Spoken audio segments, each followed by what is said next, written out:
73वें गणतंत्र के मौके पर अंबाला में भी गणतंत्र दिवस समारोह का आयोजन किया गया। कार्यक्रम में मुख्य अतिथि के रूप में पहुंचे हरियाणा के मुख्यमंत्री मनोहर लाल खट्टर ने ध्वज फहराकर परेड की सलामी ली। इस मौके पर आयोजित कार्यक्रम में सूर्य नमस्कार, विद्यार्थियों द्वारा नेताजी सुभाष चंद्र बोस पर आधारित कोरियोग्राफी, हरियाणवी नृत्य रसियां, विद्यार्थियों द्वारा वैक्सीनेशन पर कोरियोग्राफी, हरियाणवी नृत्य व भांगड़ा की प्रस्तुति दी गई। मुख्यमंत्री मनोहर लाल खट्टर ने मंच से संबोधन की शुरुआत सभी हरियाणा वासियों, जवानों व शहीदों के परिवारों को गणतंत्र दिवस की बधाई देकर की। मुख्यमंत्री ने मंच से सभी ज्ञात अज्ञात शहीदों को नमन किया। मुख्यमंत्री मनोहर लाल खट्टर ने कहा कि अंबाला की वीर भूमि से ही स्वतंत्रता संग्राम की चिंगारी निकली थी। हमारी सरकार शहीदों की याद में अंबाला में वार मेमोरियल बना रही है। मुख्यमंत्री ने केंद्र सरकार की तारीफ करते हुए कहा कि सरकार ने धारा 370 व 35A को हटाना, नागरिक संशोधन, राम मंदिर निर्माण जैसे फैसले देश हित में लिए हैं। सुभाष चंद्र बोस जी की जयंती को पराक्रम दिवस व गुरु गोविंद सिंह जी के शहीद साहिबजादों की शहीदी दिवस को वीर बाल दिवस के रूप में मनाने का फैसला हमारी विरासत को नई पीढ़ी से जोड़ने का काम करेगा। मुख्यमंत्री मनोहर लाल खट्टर ने हरियाणा सरकार की उपलब्धियां गिनवाते हुए बताया कि हरियाणा वैक्सीन लगाने, खेल व शिक्षा नीति, बेटी बचाओ बेटी पढ़ाओ, लिखी पंचायतों के मामलों में देश भर में अव्वल स्थान पर है। और आदरणीय स्वतंत्रता सेनानीगण, सम्मान के योग्य बुजुर्गों, भाइयों बहनों, नौजवान साथियों और प्यारे बच्चों, आज हम अपना 73वां गणतंत्र दिवस ये मना रहे हैं। इस पावन पर्व पर मैं सभी प्रदेशवासियों को हार्दिक बधाई देता हूँ। गर्मी सर्दी की परवाह किए बिना दिन रात देश की सरहदों की निगरानी करने वाले जवानों को मैं गणतंत्र दिवस की विशेष रूप से बधाई देता हूँ। मैं स्वतंत्रता सेनानियों व उनके परिजनों का हार्दिक अभिनंदन करता हूँ। आज अंबाला की इस वीर भूमि पर तिरंगा फहराना मेरे लिए गर्व और गौरव का विषय है। देश पर मर मिटने वाले शहीदों के खून से पवित्र हुई इस भूमि को मैं शत शत नमन करता हूँ।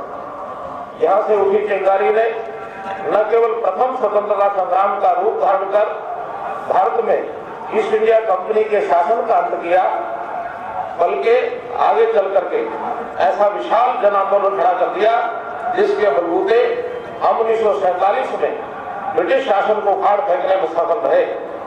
अंबाला की इस वीर भूमि पर प्रथम स्वतंत्रता संग्राम के अमर शहीदों की याद में एक अंतर्राष्ट्रीय स्तर का भव्य शहीदी स्मारक बनाया जा रहा है।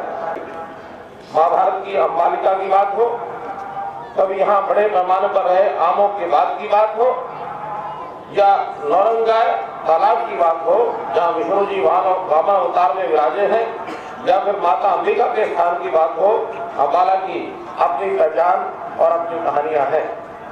गणतंत्र दिवस के इस पावन पर्व के साथ आजादी के आंदोलन में त्याग, तप और बलिदान की अनेक यादें जुड़ी हैं। मैं आजादी के लिए अपने प्राणों को न्यौछावर करने वाले ज्ञात अज्ञात शहीदों को नमन करता हूँ। साथ ही मैं उन वीर जवानों को सलाम करता हूँ जिन्होंने देश की एकता व अखंडता के लिए अपने प्राण न्यौछावर कर दिए। प्रधानमंत्री जी ने कई ऐतिहासिक फैसले लेकर न केवल ऐतिहासिक गलतियों को सुधारने का काम किया, बल्कि इससे दुनिया भर में भारत का गौरव और प्रतिष्ठा भी बढ़ी है। प्रधानमंत्री जी ने अमर स्वतंत्रता सेनानी नेताजी सुभाष चंद्र बोस की जयंती को पराक्रम दिवस के रूप में मनाने की पहल की है। इस साल नेताजी की 125वीं जयंती के उपलक्ष्य में उन्होंने यह भी निर्णय लिया है कि अब हर साल गणतंत्र दिवस के कार्यक्रमों की शुरुआत 24 जनवरी की अपेक्षा नेताजी के जन्मदिन 23 जनवरी से होगी। देश के पहले उप प्रधानमंत्री और गृह मंत्री लौह पुरुष सरदार वल्लभ भाई पटेल ने 562 रियासतों का विलय करके राष्ट्र को एकता के सूत्र में पिरोने का असाध्य कार्य किया था। हैदराबाद और जूनागढ़ जैसी रियासतों का विलय करवाने के बावजूद जम्मू कश्मीर के मुद्दे को लेकर सरदार पटेल के मन में भी कहीं न कहीं एक टीस थी। प्रधानमंत्री श्री नरेंद्र मोदी ने जम्मू और कश्मीर से अनुच्छेद 370 व धारा 35A को हटाकर कश्मीर से कन्याकुमारी तक उनका अखंड भारत का सपना ये साकार किया है। मुख्यमंत्री मनोहर लाल खट्टर ने भविष्य की योजनाओं के बारे में बताया कि हरियाणा में परिवारों को गरीबी रेखा से पार ले जाना, स्वास्थ्य, शिक्षा, कृषि, रोजगार में बेहतर सुधार करना हमारा मुख्य लक्ष्य है। साथ ही उन्होंने बताया कि हरियाणा की खेल नीति का देश ही नहीं पूरी दुनिया में डंका बजा है।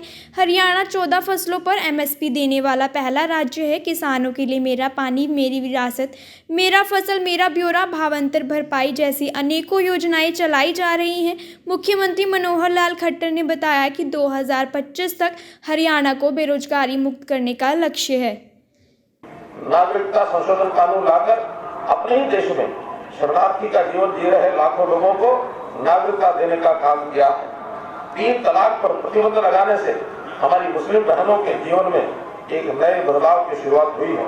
उन्होंने वन पेंशन की वर्षों पुरानी मांग को पूरा करके वीर सैनिकों का मनोबल बढ़ाया है। हमने शहीदों के 345 आश्रितों को सरकारी नौकरियां दी हैं। इस समय आजादी के 75वें वर्ष में प्रधानमंत्री श्री नरेंद्र मोदी जी के आह्वान पर आजादी का अमृत महोत्सव मनाया जा रहा है। आजादी की लड़ाई में हरियाणा का उल्लेखनीय योगदान रहा है। अनेक स्थल इस स्वतंत्रता संग्राम के साक्षी रहे हैं। उन स्थानों पर समारोहों का आयोजन किया जाएगा। इस प्रदेश में 17 नए राष्ट्रीय राजमार्ग घोषित किए गए हैं। इनमें से 11 पर कार्य जारी है। इनके बन जाने के बाद हर जिला राष्ट्रीय राजमार्ग से जुड़ जाएगा। क्लस्टर अप्रोच के तहत सभी क्षेत्रों में पर्याप्त संख्या में विद्यालय और 20 किलोमीटर के दायरे में एक कॉलेज खोला गया है। हर जिले में मेडिकल कॉलेज तथा विश्वविद्यालय खोलना हमारा लक्ष्य है। हर जिले में 200 बेड का अस्पताल खोला जा रहा है। सभी जिलों में मिनी क्लस्टर विकास कार्यक्रम के तहत उद्योगों के मिनी क्लस्टर बनाए जा रहे हैं। BPL परिवारों के कमाने वाले सदस्य की कोरोना से मृत्यु होने पर 2 लाख की आर्थिक सहायता दी जा रही है। कोविड-19 महामारी के कारण अनाथ हुए बच्चों के पुनर्वास और सहायता के लिए मुख्यमंत्री बाल सेवा योजना ये शुरू की गई है। इसके तहत प्रति बच्चा 2500 रुपये मासिक ये मदद दी जा रही है। साथ साथ खेलों में जो बड़ी उपलब्धियां प्राप्त की हैं। टोक्यो ओलंपिक में कुल 7 पदकों में से 3 पदक हरियाणा के खिलाड़ियों ने जीते हैं। हॉकी में कांस्य पदक जीतने वाली टीम में हमारे 2 खिलाड़ी शामिल हैं। महिला हॉकी टीम में तो 9 खिलाड़ी हरियाणा की हैं, जिन्होंने अपने दमखम और कौशल से सबका मन जीता। हरियाणा देश का पहला राज्य है जो पदक जीतने वाले खिलाड़ियों को सर्वाधिक नगद पुरस्कार राशि देता है। खिलाड़ियों को अपने करियर की चिंता न सताए, इसके लिए हमने खेल विभाग में प्रथम श्रेणी तक के 550 पद बनाए हैं। इस नीति के तहत 12 खिलाड़ियों को उप निदेशक और 36 खिलाड़ियों को कोच लगाया गया है। आज हमारी खेल नीति का दूसरे राज्य भी अनुसरण कर रहे हैं। कृषि हमारी अर्थव्यवस्था का आधार है, इसलिए हम किसान भाइयों का जीवन स्तर ऊंचा उठाने के लिए हर संभव प्रयास कर रहे हैं।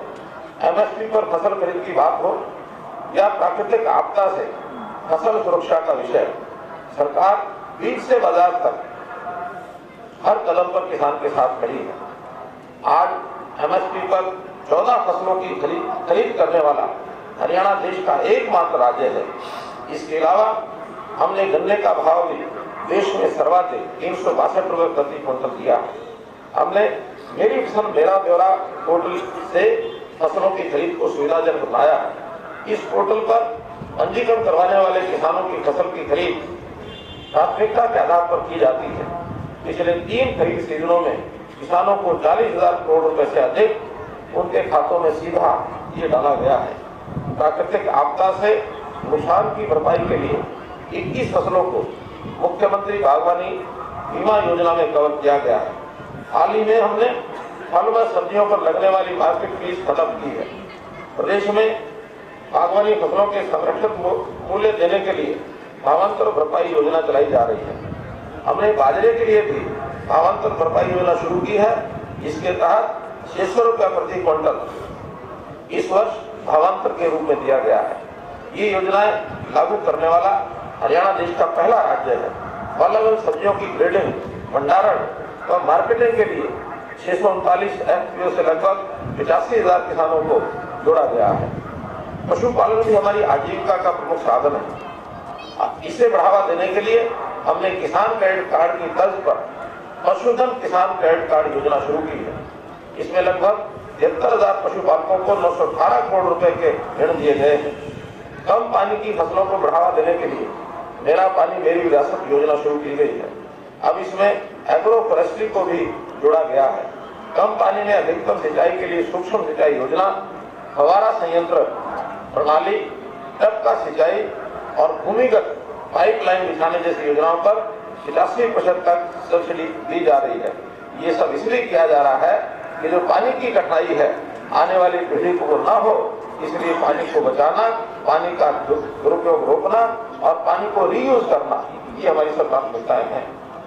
प्रदेशवासियों, भाइयों बहनों, बिजली विकास का आधार है। आज प्रदेश में उपभोक्ता को पर्याप्त और गुणवत्तापूर्वक बिजली मिल रही है। मुझे बताते हुए बड़ी खुशी हो रही है कि हमारा गांव जगमग गांव योजना के तहत प्रदेश के लगभग 77% यानी 5,487 गाँव को 24 घंटे बिजली दी जा रही है और आज से 85 गाँव इसके अंदर नए जोड़े जा रहे हैं जिनको अब 24 घंटे की बिजली मिलेगी। हमारी नीतियों के फलस्वरूप स्टार्टअप इंडिया कार्यक्रम में हरियाणा अग्रणी राज्य के रूप में उभरा है। राज्य में अब तक 4,000 से अधिक युवा स्टार्टअप्स का पंजीकरण हो चुका है। मैं आपको विश्वास दिलाता हूं कि 2024 तक हर हाथ को काम दिया जाएगा और हरियाणा का कोई भी व्यक्ति बेरोजगार नहीं रहेगा। हम अपने 75वें गणतंत्र दिवस तक हरियाणा को बेरोजगार मुक्त बनाएंगे।